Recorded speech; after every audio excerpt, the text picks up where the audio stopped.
Good morning, everybody. Thank you so much, Cara. It's wonderful to see you all. So my name is Jared Duvall. I serve as EAN's Executive Director. And hi, everyone. My name is Lena Steer. I am EAN's Data Manager and Research Analyst. And we together are going to share with you the key findings of the just released 2023 Annual Progress Report for Vermont.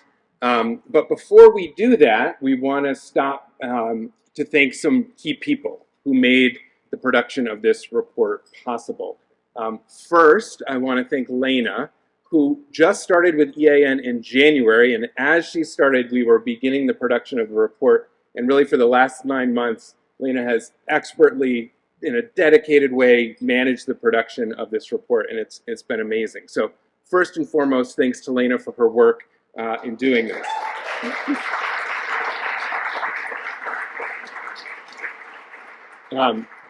Thank you also to Cara for being an integral part of creating this report, as together as a staff we've collaboratively designed and authored the report as a staff team.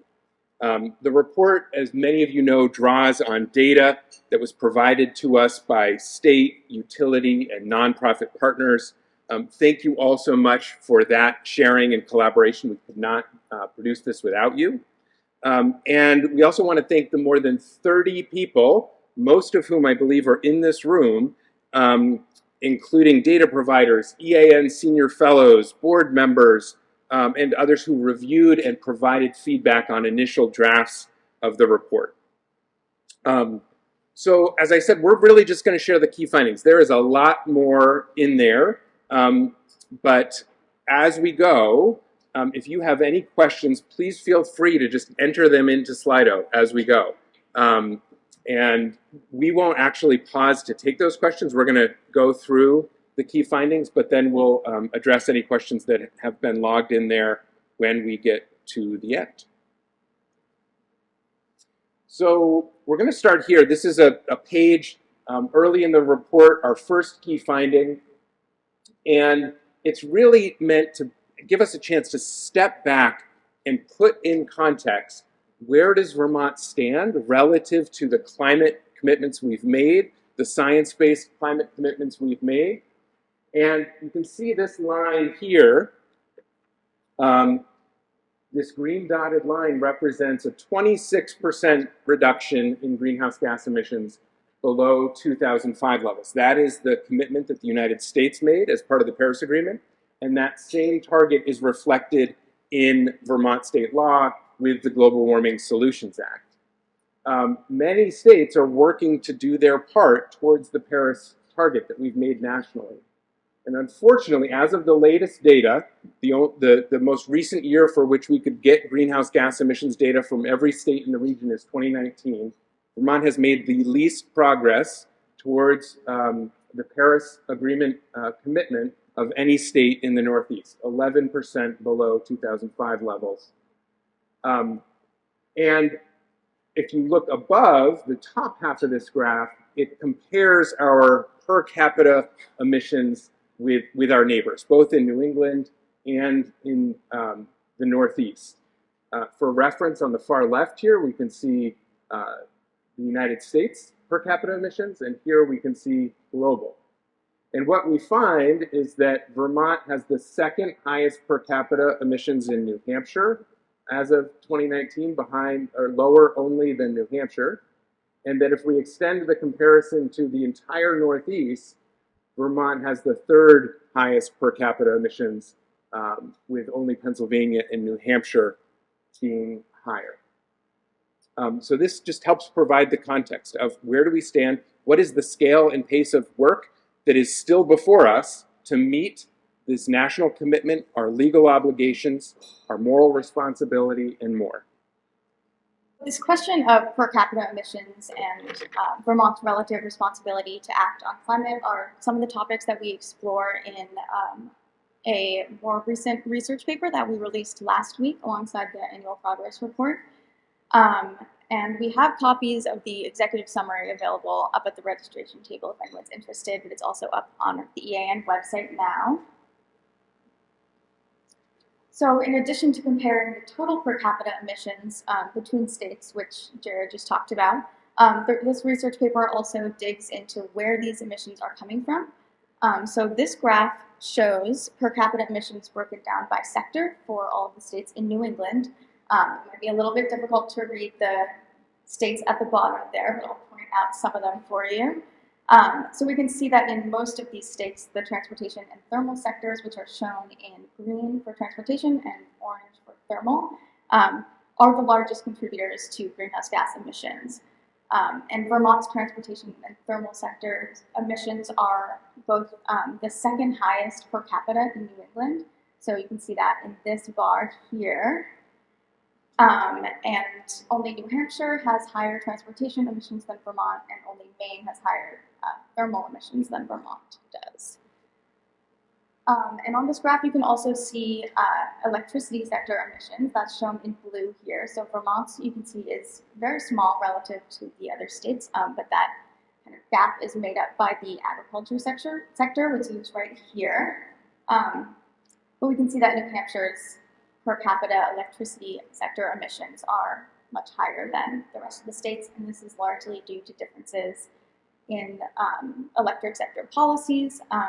So New Hampshire has the weakest renewable portfolio standard in New England. And then we also extended this comparison beyond this small region of the United States to see where Vermont stands relative to the rest of the world. So while Vermont's per capita emissions are lower than the US as a whole, which is shown in this very top orange bar here, our state's per capita emissions are much higher than most other countries in the world. And in fact, our per capita emissions are actually more than 2 times higher than the global average, which you can see on this vertical dotted line here. And that is just over 6 metric tons of emissions per person. Average.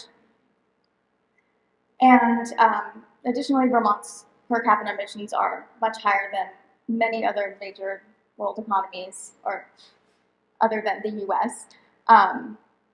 So you can see like China is here at 9.6, and then going all the way down to India at the bottom. You can't really see the bar there, unfortunately, because of the colors, but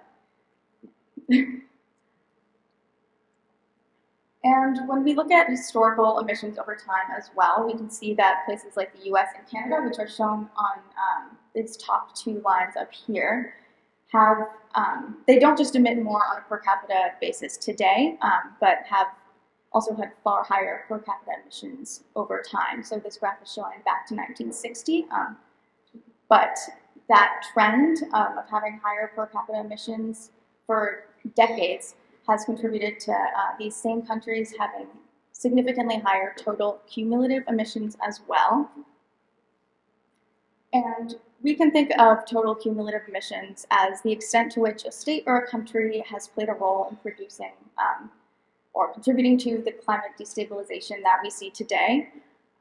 So the United States, which has relied pretty heavily on burning fossil fuels for nearly 2 centuries, is actually responsible for over 20% of total global cumulative greenhouse gas emissions since 1850.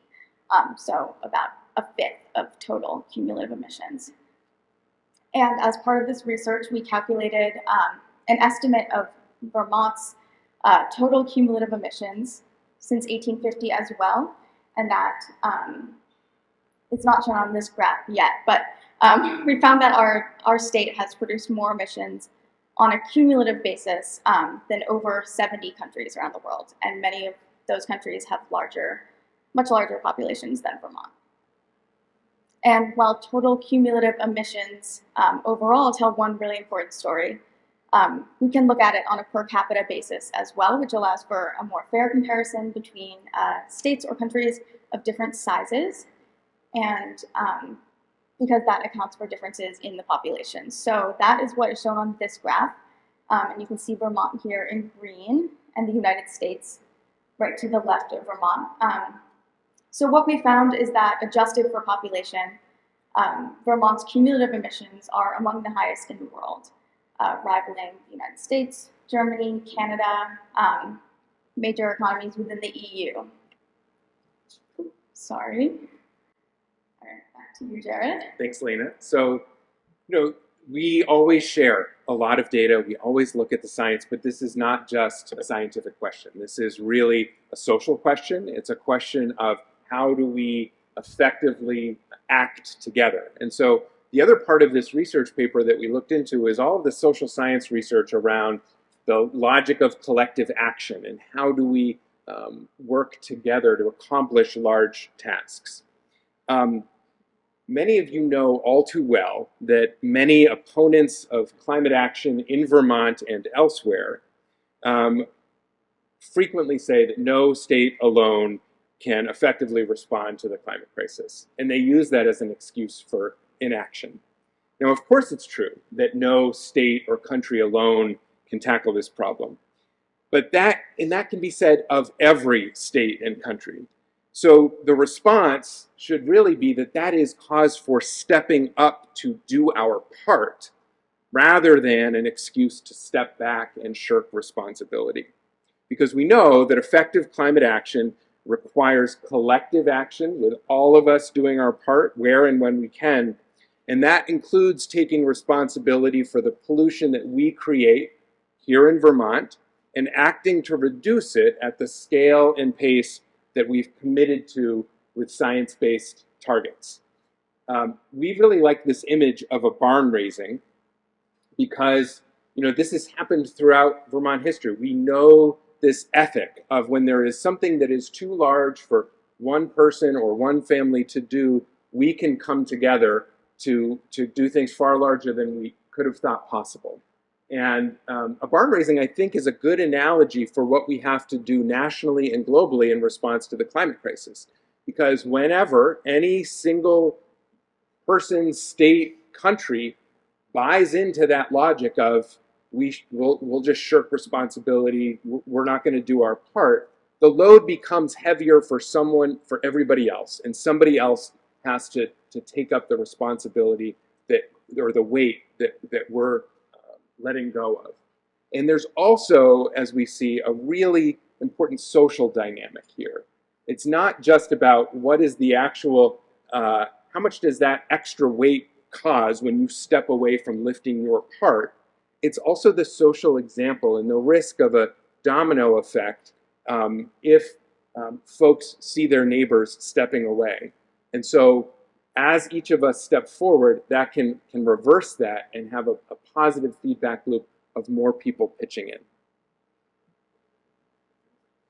So we want to go back to this graph. Really shows a lot of the data that is in the Agency of Natural Resources recent greenhouse gas inventory, which was published earlier this year. You can see here on the left, these are historical emissions broken down by sector.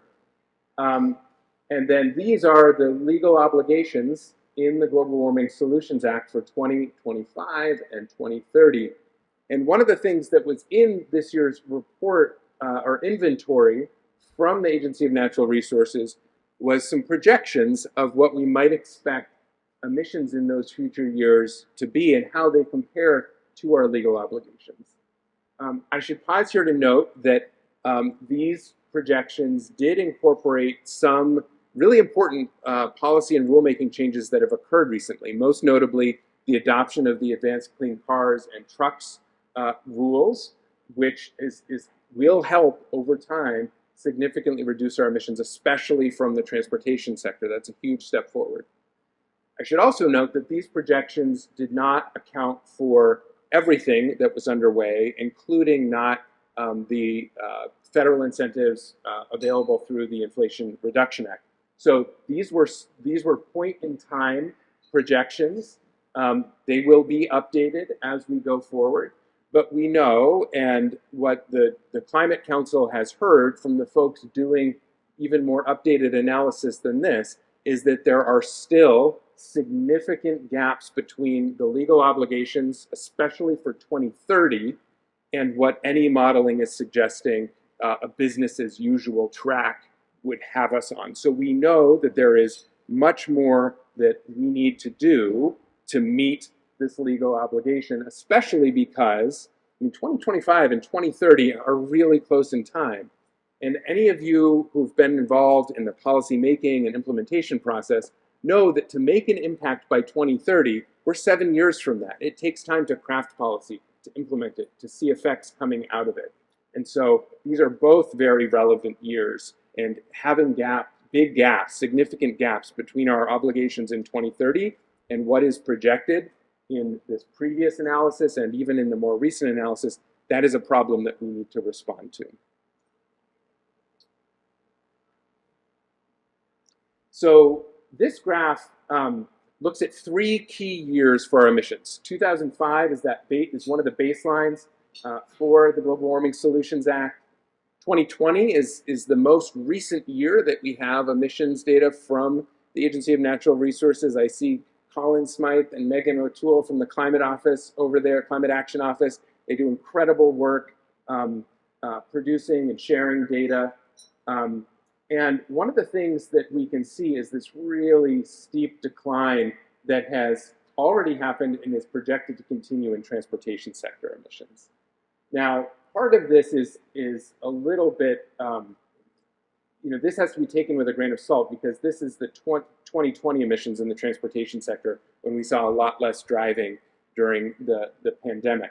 But primarily because of the Advanced Clean Cars 2 rules, we expect that even if it will go up, there have been increases in transportation sector emissions in 2021 and 22. We know this will go back up in the near future. Over the long term, as a result of that rule, the expectation is that by 2030, our transportation emissions will be down here. This really emphasizes the importance of clear, durable policy and regulatory action to send market signals and create confidence. It's a very different story right now in the thermal sector. We saw for the very first time in Vermont's history that thermal sector emissions, residential, commercial, and industrial fuel use, were larger than transportation sector emissions in 2020. Now, while part of that was likely due to the much lower than normal transportation emissions because of the pandemic, we look ahead to 2030, and that is something that the ANR projections show actually expect the thermal sector to be much, much larger than others in terms of the emissions. But here's a really important point. That analysis did not account for the potential impact of the Affordable Heat Act and the Clean Heat Standard. And if you do that, you can see that would be modeled here of thermal sector emissions being all the way down here rather than up here. We will not know whether or not this happens until the PUC rulemaking process continues and there is another vote of the legislature in the years ahead. So this is a big question mark in terms of where our thermal sector emissions will be. One new piece that we've added to the report this year, because it was coming up in questions so frequently, is we wanted to deepen the understanding of why electrification is such a powerful strategy to reduce climate pollution and reduce costs. So many of us, I think, are really aware that when we get off of fossil fuels for transportation and for heating and switch to using electricity for those purposes, we can significantly reduce emissions because we're using an electricity portfolio that is 90% fossil-free, the cleanest electricity portfolio in the country, no matter how you measure it. Yes, there is more progress that can and should be made and that we need to do, but already 90% fossil-free electricity in Vermont. There's a big benefit there to electrification for EVs and heat pumps already. But there is this second, much less understood benefit to electrification, and it's that as we use this more efficient modern electric technology, we can use far less energy for the exact same purposes. So here's 2 examples. In a gas car, when you put gasoline in it, the amount of energy from combusting that gasoline that actually results in moving the car forward is only 16 to 25%. It's incredibly inefficient. This is data from the fueleconomy.gov and the Department of Energy. vast majority of that energy input is lost to heat and other engine losses. In comparison, electric vehicles, 87 to 91% of the energy input results in actually moving the car forward. And so the same amount of energy results in 4 times more actual work coming out of it. It's a similar story on the heating side. Combustion technology is inherently limited by the rules, the laws of thermodynamics, right? You cannot exceed 100% efficiency. But with modern cold climate heat pump technology, because you're not generating energy through combustion, you're transferring it from the air or the ground, we can achieve efficiencies that are 3 or 4 times greater. And so this is the really important double benefit of electrification.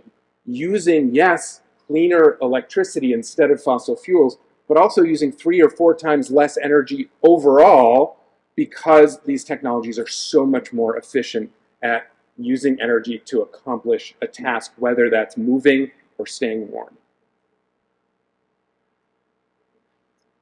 So now to turn more to the cost of energy at the household level. In this year's report, we did update and expand upon some of our previous analyses related to energy burden and equity. We know that within the last few years, households throughout Vermont have felt the impacts of high fuel costs and particularly volatile prices. However, as we know, these impacts are not felt equally by all Vermonters. Vermont households with lower incomes are disproportionately burdened by high energy costs and are more likely to experience energy insecurity. So this graph here shows household expenditures on electricity and heating fuels on the one hand, so that's shown in blue there, and energy burdens associated with those expenses on the other, and that is shown in orange. So despite using less energy on average, and therefore spending less each year on electricity and fuel, Vermont households with lower incomes tend to face much higher energy burdens than those with higher incomes.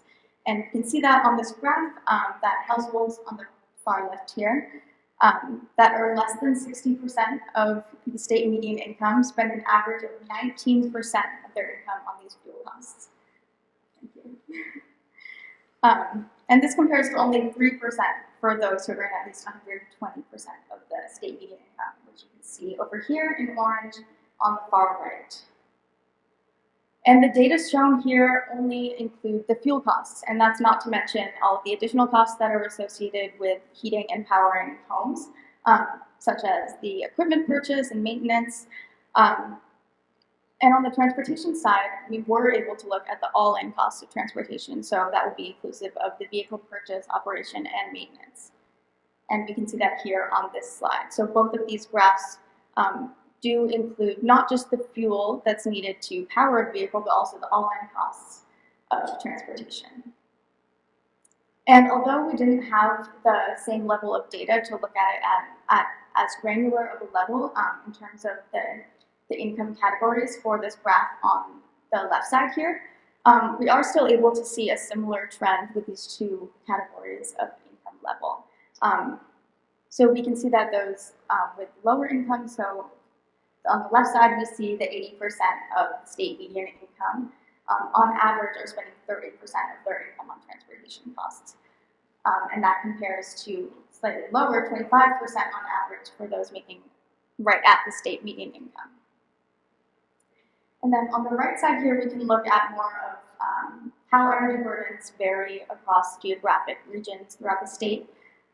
So you can see that some parts of the state, including the Northeast Kingdom, here and parts of southern Vermont, face higher average transportation burdens than other parts of the state. So average countywide transportation burdens range from just 19% on average in Cheney County to 31% average in Essex County. And as I briefly mentioned before, gas and diesel are higher cost and far more price volatile than electricity. So we can see that on this graph throughout the past 15 or so years. We can see these big swings in the orange and blue lines, which represent gas and diesel respectively. And then below there on the green line, representing electricity, we can see that it's much more stable, consistent pricing, and has consistently been lower for the last 15 years or so than gas and diesel. And in addition to that, there are EV rates that are offered by some Vermont utilities. So here we're showing GMP and EED in the bottom right corner. And you can see that those are even lower than the average statewide electricity costs. And this is shown on a dollar per gallon equivalent basis. So these EV rates can break down the cost of driving an electric vehicle even further. And then a similar trend can also be seen here in terms of the various heating fuels, which are graphed here in terms of dollars per million British thermal units of delivered heat. So standardized pricing across the different fuels. And you can see in the middle here, we have kerosene, propane, and fuel oil. And those, like gas and diesel on the transportation side, are far more price volatile than some of the other options. Particularly when you compare it to the cost of a high-efficiency electric heat pump, which you can see in blue. It's a little bit difficult to see, but it's this blue line here, which, like electricity on the transportation side, is much more stable and consistent. So these graphs are showing that really switching to electricity for transportation and thermal or heating can save Vermonters money over time and protect Vermonters from these large, often unpredictable price swings. And transitioning away from fossil fuels can not only benefit Vermonters at the household level, but it also has important benefits for Vermont's economy as a whole. So we know that 100% of fossil fuels that are used in Vermont are imported from out of state or out of the country. And because of this, when we use fossil fuels for heating our homes and fueling our vehicles, the majority of the dollars spent, as you can see on the left side, 76% of the dollars spent in 2022 end up draining out of the state's economy rather than staying here and recirculating in Vermont. And on the other hand, on the right side here, when we purchase electricity, it's essentially the reverse. So we can see that in 2021, 75% of the dollars spent on electricity in Vermont stayed and recirculated in the state economy. So essentially the opposite of the other. And I do want to note that the years are different on these two graphs, and that is because there is a bit more of a time lag on the electricity data side.